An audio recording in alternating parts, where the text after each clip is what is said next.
देखी भैया, एगो मेहरारू अपने देवर से बहुत परेशान बा और अपने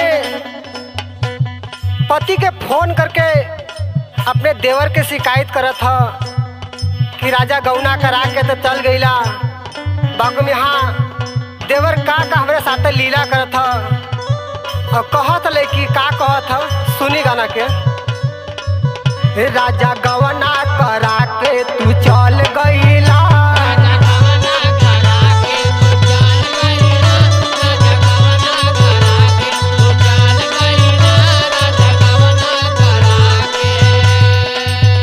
काहे घरवा तू हमरा के छोड़ गईला,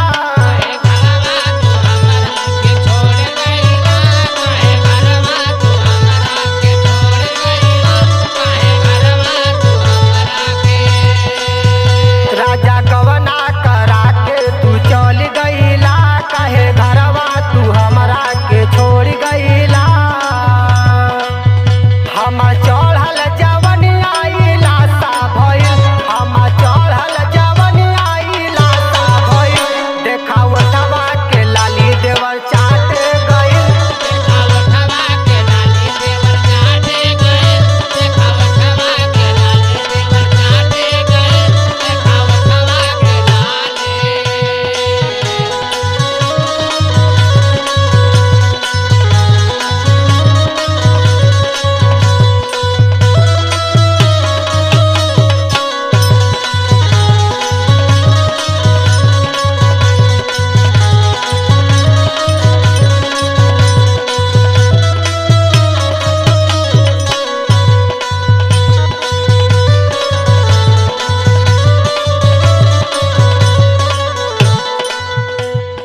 और अपने पति के फोन करके समझावत बाए कि हे राजा जी सुनत ताड़ा कि हमरे साथे ऐसा खेला करत बा कि का बताई। सुनी हमरे बात के। सजिया पर जब सूते जाई,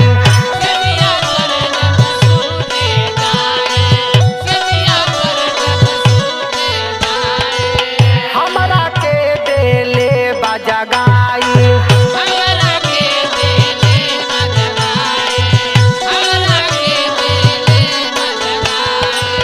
सजिया पर जब सूते जाई, हमरा के देले बजगाई, जब माना करी ते ही डांटे लागल, जब माना करी ते ही डांटे लागल, देखा उठवा के लाली देवर चाटे लागल,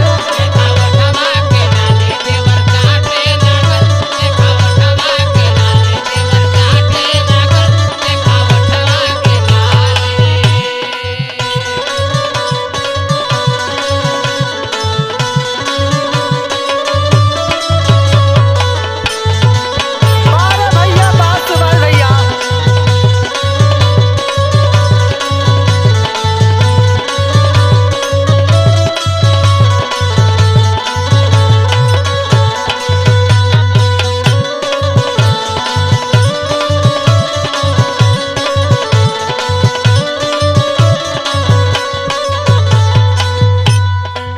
और आखिरी बात कहत ह कि अगर तू न समझेबा अपने भाई के तो हम अपने भाई के बुला के नैहर चल जाई, फिर हमरा जैसन दुल्ही कभी न पैबा। अब कहत का कहत ह। मिस्र जमालू राजा सुना,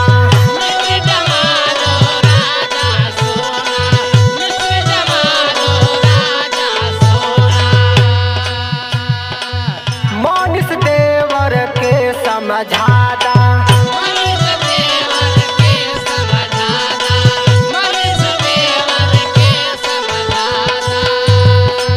मिस्र जमालू राजा सुना, मनीष देवर के समझ